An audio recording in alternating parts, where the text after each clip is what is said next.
Hello friends, मैं हूं विकास। और आज हम बात करेंगे असर 2022 की जो भी रिपोर्ट आई है जनवरी 2023 में। असर क्या है? असर एक annual status of education report है जो पूरे nationwide rural household survey करती है, यानी इंडिया के हर एक रूरल डिस्ट्रिक्ट तक पहुंचती है। असर सर्वे 2005 में शुरू हुआ था, 2014 तक तो ये एनुअली हर साल होता गया। फिर ब्रेक हुआ 2015 में, उसके बाद फिर 2016 में, 18 में, अब 2022 में हुआ है। असर की जो रीच है 2022 में जो असर हुआ है, तो ये 616 रूरल डिस्ट्रिक्ट को सैंपल के तौर पर चुना गया है। उसमें 19,060 विलेज हाउस होल्ड, मतलब more than 3 lakh 3,74,554 house holds और 3 से 16 उम्र के जो बच्चे इस सैंपल में हैं, लगभग 7 लाख 6,99,597 बच्चों तक पहुंचा है। कौन पार्टिसिपेट किया है उन्होंने? तो कुछ इंस्टीट्यूशन है, उनको हम डिटेल में जानेंगे अभी वीडियो में। 591 इंस्टीट्यूशन मिलकर इसको किया। मास्टर ट्रेनर थे 920 और वॉलेंटियर थे 27,536। इन सब की वजह से ये सब 2022 में कंप्लीट हो पाया। टाइमलाइन शुरू हुआ था इसका पूरा प्रोसेस, और जनवरी 18 2023 को इसकी रिपोर्ट, नेशनल रिपोर्ट रिलीज होती है। अगर हम की फीचर्स की बात करें कि कहाँ असर क्या गया था, तो एक हाउस होल्ड सर्वे जैसे मैंने बताया, जो एक सैंपल है एवरी रूरल डिस्ट्रिक्ट में होता है। इन ईच सैंपल विलेज में, जो भी सैंपल विलेज है, उसे गवर्नमेंट स्कूल को विजिट करना होता है। तो कहाँ हो रहा है? जो रूरल डिस्ट्रिक्ट चुना गया है, रूरल जो विलेज है वो चुना गया है, उसके स्कूल को भी, गवर्नमेंट स्कूल को विजिट, वो भी इसमें शामिल है। कैसे हो रहा है?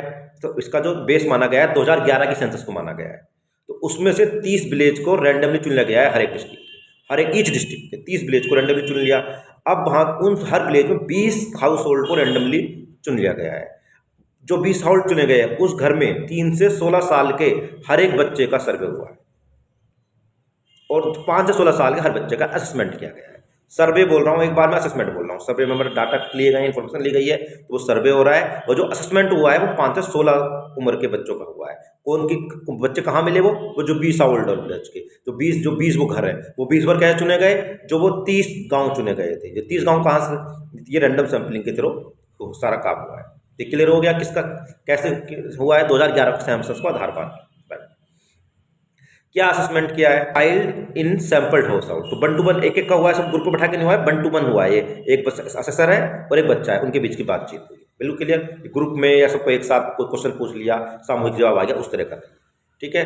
नंबर 2 क्या चेक कर रहे थे? Basic reading and arithmetic of all 5 to 16, 5 से 16 साल के जो ये एज ग्रुप है, इस ग्रुप के सब बच्चों का बेसिक रीडिंग और अर्थमेटिक को असेस करने के लिए टेस्ट था। Assessment of basic English reading and comprehension भी इस साल की गई है, जो जनरली नहीं होती थी, पर इस साल असेसमेंट ऑफ बुनियादी इंग्लिश की कंप्रहेंशन कैसी है उसको भी जांचा गया है। Same task with all children, several samples use थे, यानी सभी टास्क लगभग एक जैसे थे सभी बच्चों के लिए, पर सैंपल अलग अलग थे। टूल्स एक का क्राइटेरिया, टूल्स के क्वेश्चन, नेचर ऑफ क्वेश्चन एक थे, पर डिजिट्स वगैरह संख्या बदल दी गई। राइट। कौन कर रहा था? तो करने वाले कौन थे? अभी सवाल आ रहा होगा। तो डिस्ट्रिक्ट लेवल ऑर्गेनाइजेशन और इंस्टीट्यूशन कंडक्ट्स असर। तो डिस्ट्रिक्ट लेवल ऑर्गेनाइजेशन के थ्रू क्या गया? College, university, NGOs, teacher training institutes, और 254 डाइट्स पार्टिसिपेट किया इस करने में। डाइट एक district institute of education and training, diet district institute of education and training government teacher training का इंस्टीट्यूट होता है, जो लीड कर रहा होता है टीचर ट्रेनिंग को और एजुकेशनल टीचर ट्रेनिंग को अपने डिस्ट्रिक्ट पर। क्या जांच रहे थे, क्या असेस करना चाह रहे थे, ऑब्जेक्टिव क्या था? 3 क्वेश्चन थे major. Are children in school, क्या सभी बच्चे स्कूल में हैं? आर चिल्ड्रन लर्निंग, क्या बच्चे सीख रहे हैं? आर स्कूल फंक्शनिंग, क्या स्कूल अच्छे से अपना काम कर रहे हैं? तो इन 3 क्वेश्चनों के अब हमें जवाब मिलने वाले हैं जो सच की रिपोर्ट आती है। आइए उनको देखते हैं। मैं रिपीट कर देता हूँ क्वेश्चंस को। Are children in school, are children learning, are school functioning, इनके होगी। जब डाटा कलेक्शन किया गया था, किस टाइम पीरियड क्या था, तो मैंने बताया अगस्त में शुरू हुआ था, तो सितंबर से नवंबर 2022 का पीरियड है। उस समय जो टीम है वो जाके ग्राउंड पर डाटा इकट्ठा करके लेकर आती है, सितंबर से नवंबर में। और केवल यानी अभी तक स्कूल 6 से 8 महीने तक खुल चुका था। एनरोलमेंट की बात करें तो इसका जो रिपोर्ट में आया है कि एनरोलमेंट पॉजिटिव है। ऑलमोस्ट ऑल चिल्ड्रन 6 से 14 साल के बच्चे 2022 में स्कूल में। 2008 में जहां ये एनरोलमेंट लेवल 95% तक था, अभी वो जो है बढ़कर 2010 में 96.6% हो गया था और 2022 में 98.4% हो चुका है। तो आप कह सकते हैं 98.4% जो डाटा है ये 2018 में 97.2% था। तो डाटा बाई हम देखते हैं कि ऑलमोस्ट ऑल चिल्ड्रन 90 ऑलमोस्ट कह रहा हूँ कि 98.4 है बच्चे स्कूल में। तो ये डाटा आपको जो स्क्रीन पे दिखाई दे रहा है देख पा रहे होंगे कि ये जो ब्लू वाला वार है गवर्नमेंट स्कूल को दिखा रहा है, जो ये ऊपर है ये प्राइवेट स्कूल को दिखा रहा है। यानी 2022 में आप देखेंगे तो 72.9% बच्चे गवर्नमेंट स्कूल में हैं, 25% बच्चे प्राइवेट स्कूल में हैं, और ये जो बिल्कुल स्लाइटली येलो बार दिखाई दे रही है ये जो बच्चे नॉट इन स्कूल वाला है, तो बार छोटी होती जा रही है, उसको दिखा डाटा जो आपके साथ शेयर जो इस रिपोर्ट में कहा बताया गया है 2018 से 2022 का ये इंपॉर्टेंट ईयर रहे पब्लिक एजुकेशन गवर्नमेंट स्कूल्स के परिप्रेक्ष्य में। तो हम देखते हैं कि जो ये डायग्राम आप देख रहे होंगे स्क्रीन पर 2010 में 71.8% बच्चे गवर्नमेंट स्कूल्स में थे, पर डिक्लाइन होना शुरू करते हैं। 2012 में बहुत ज़्यादा 67% ही रह जाते हैं, पर 2014 से 2018 तक स्टेट रहता है, मतलब 64% 65% बच्चे यानी कम हो चुके हैं। पर 2018 के बाद से दोबारा एक इंक्रीज शुरू होता है और अब वो 72% तक पहुँच चुका है। 2022 में 72% बच्चे गवर्नमेंट स्कूल्स में, तो एक सिग्निफिकेंट डाटा है। तो आप देखेंगे ये जो पीरियड रहा प्लेटिव पीरियड कहा जा रहा है इसको 2014-2018 तक एक स्टेडी, अब ये इंक्रीजिंग स्टेट में है। तो एक तो हम जो पब्लिक एजुकेशन में काम करते हैं तो है कि इसको इंक्रीजिंग रखें, पब्लिक एजुकेशन को स्ट्रॉन्ग करने के लिए। पब्लिक एजुकेशन को स्ट्रॉन्ग करना मतलब इक्विटी को, समता को, अवसरों को बढ़ावा देना है सभी के लिए, डेमोक्रेसी को मजबूत करना है। तो इस ऑल इंडिया का 72% है, तो इसमें आप देख रहे होंगे इस तरह जो तमिलनाडु, मध्य प्रदेश है, कर्नाटका, आंध्र है, अरुणाचल प्रदेश, वेस्ट बंगाल है, 92.2% तक वहाँ पहुँचा है चिल्ड्रन है, और इससे पीछे के हैं आप देख रहे होंगे हरियाणा ये पीछे है, उत्तर प्रदेश है ना। तो ये यहाँ और काम करने की ज़रूरत है। अभी आंगनबाड़ी में एनरोलमेंट 3 से 5 साल के बच्चे, ये बहुत ही अच्छी हाँ हमने छलांग लगाई 2018-2022 में। हम देखते हैं आप डाटा देख रहे होंगे 3 से 5 साल के जो आंगनबाड़ी के बच्चे हैं 2018 से पढ़े हैं, बच्चे कहीं एनरोल्ड नहीं है 3 से 5 साल में, उसमें ड्रॉप आया है। 2022 में 2005 में 1/3 बच्चे चिल्ड्रन आंगनबाड़ी में हैं, 1/4 प्राइवेट स्कूल के LKG UKG में हैं, और अनदर 1/4 जो है वो गवर्नमेंट स्कूल में है। 6 से 8 में आप देखेंगे अभी आपके सामने जो स्क्रीन दिखाई दे रहा है कि गवर्नमेंट स्कूल में बच्चे यंग बच्चे चिल्ड्रन ज़्यादा आ रहे हैं। तो आप 6 साल की एज का देख सकते हो, ये जो ग्रीन कलर वाले गवर्नमेंट स्कूल हैं, government school LKG UKG government school की जो आंगनबाड़ी है बहुत छोटा है, बाहर जो आपको दिखाई दे रहा है सेफ्रन कलर का वो दिखा रहा है, तो बहुत कम है, इसको इंक्रीज करने की ज़रूरत है। ये जो आपको ब्लू कलर दिखाई दे रहा है ये प्राइवेट स्कूल है, और ये रेड कलर नॉट एनरोल्ड है।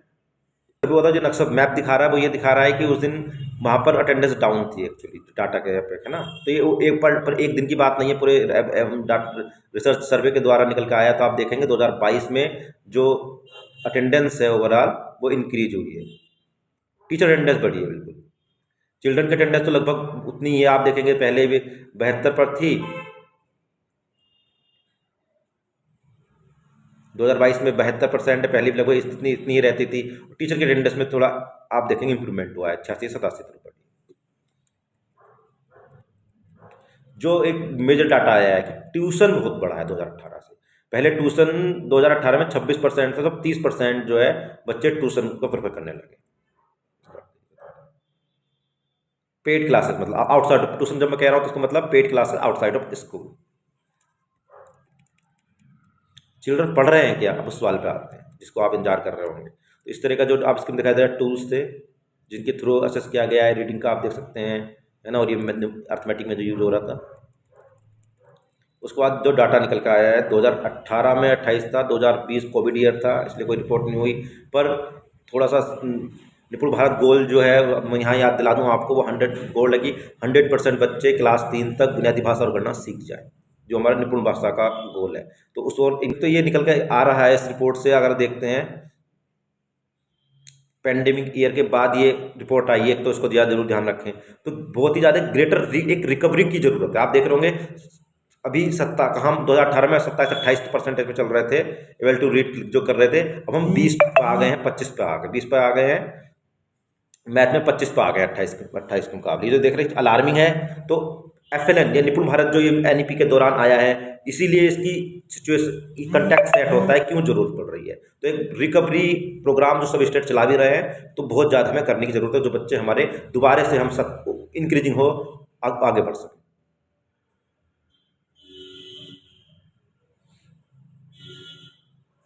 तो एक अर्जेंसी निकल के आई है FLN की न्यूमरेसी में, तो ये असर की रिपोर्ट भी उसी अर्जेंसी को और पुख्ता कर रही है। और एक पुश करना होगा हमें जो हेल्प टू चिल्ड्रन निपुण भारत गोल्स में कुछ अगले आने वाले सालों में।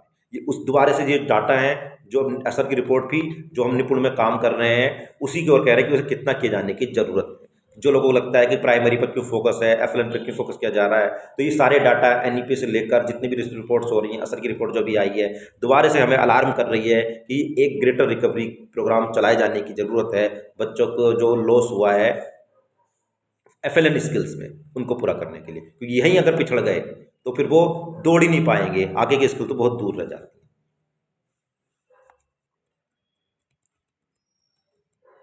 अलग अलग स्टेट का आप ध्यान देख पाएंगे। ऑल इंडिया का जहाँ एवरेज, जो ऑल इंडिया के एवरेज से पीछे उत्तर प्रदेश में,